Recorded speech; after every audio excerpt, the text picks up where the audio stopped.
This video reviews the Specification Map Process course, which is the second of 4 courses taught in a book called Legal Process Design, Patent Invalidity and Infringement Analysis.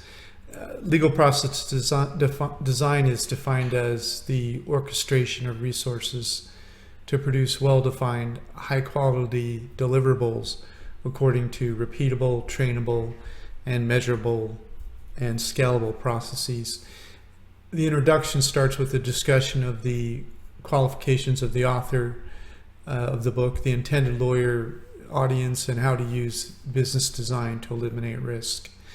The introduction gives an example of how legal process design is different from more common law practice. The introduction then provides an overview of the structure of the book as shown in this figure. To watch for more information on the introduction, you can watch the Priority Law course. The book starts with the Priority Law course, which is the previous course. Then the book teaches patent invalidity analysis, 200 on the diagram shown, followed by the patent infringement analysis, which is 300 on the diagram. Invalidity analysis includes the specification map or chart course, which is this course, and the reference chart process course, which is not included in this course.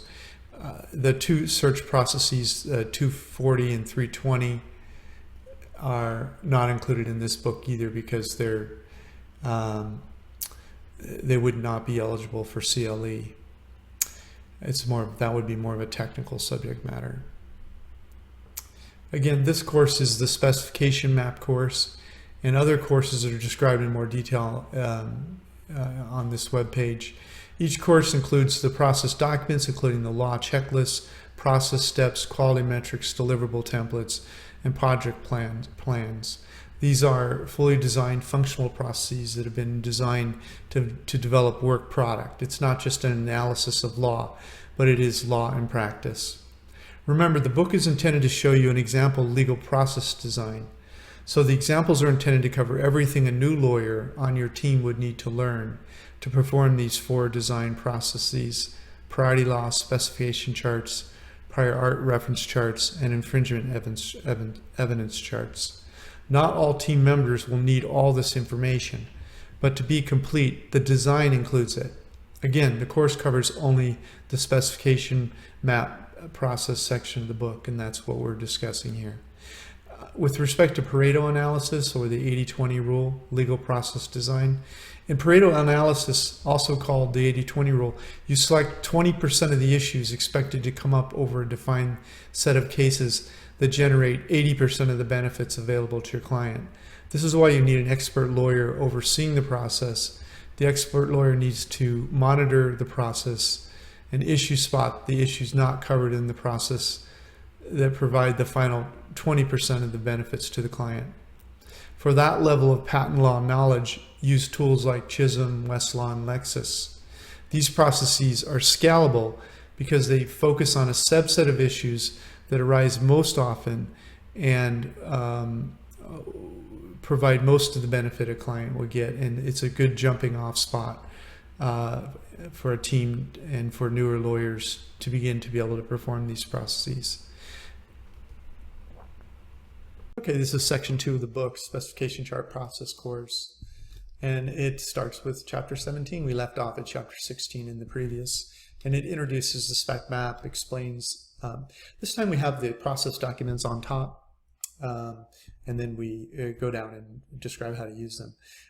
This process has a sample completed project plan, sample completed specification chart process document, checklist A, the pre-A, B, the 101 checklist, prosecution history checklist, claim construction checklist, and sample comments for spec maps, quality metrics, instructions for specification chart tables. And as you may realize, the documents from the priority law course are going to remain relevant to this process. Although it's called a different process, they're very tightly coupled, as you can imagine. So let's take a peek at a few of these. This is the overall flow chart for the process. You map the best support for each claim from the spec adjacent to that claim language. You note any 112 pair 1 issues for each claim. You note any 112 pair 2 issues. You note any 101 issues for each claim.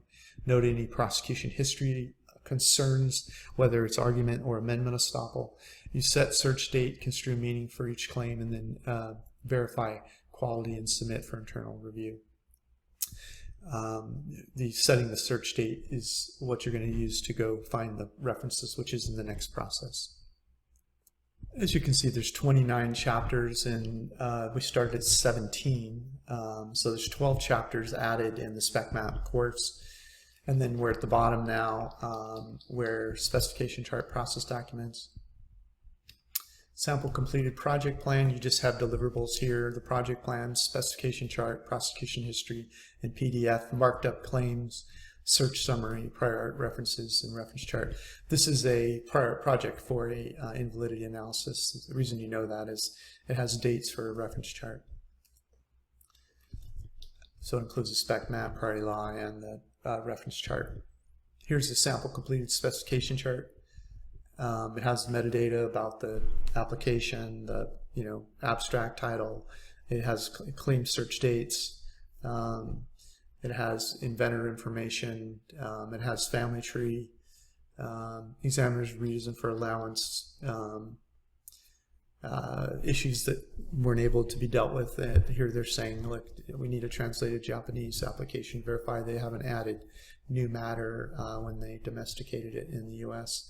And then you have the claim language, the spec support, and comments about any issues spotted.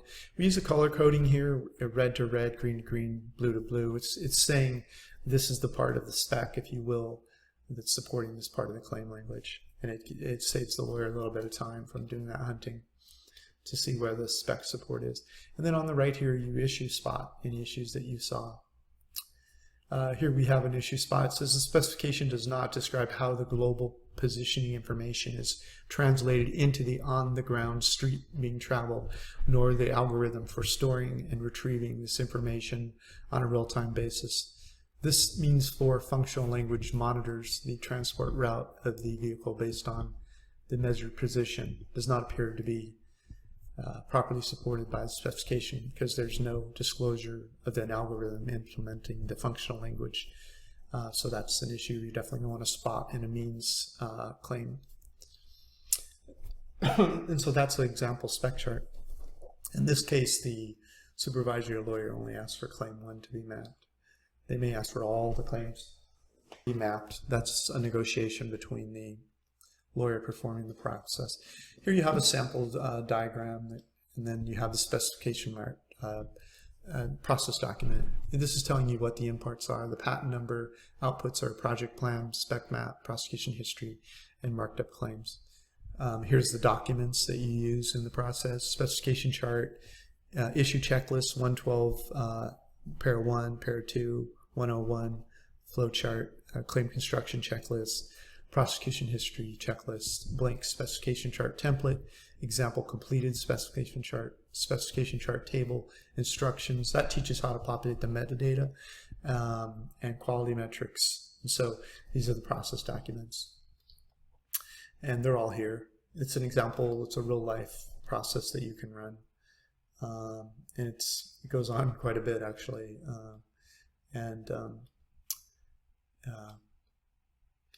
So I'll quickly pause. Each of these checklists is 5 to 6, 7 pages long and just covers the case law concepts of, explicit versus inherent. Obviousness is not enough for support, just various high-level concepts that they need to understand. The 112B checklist and the concepts they need to understand. And these are developed in the chapters. Each of these elements are talked about in case law or questions in the chapters. Here's the 101 checklist, patent eligible subject matter. It also refers to the flow charts. A very dynamic area of the law, as you know, so that we're putting a link through to because the USPTO comes up with new directions every other month, it seems like. and the flow chart, then the prosecution history, checklist. You're looking for estoppel, whether it's argument or amendment estoppel, or other issues that may come up. And forgive me, we're already at 39 minutes, but I just wanted to give you an idea of what this process is. Claim construction, of course, you have to determine what the claims mean, and we generally recommend going broad with that early in our search until we get a markman.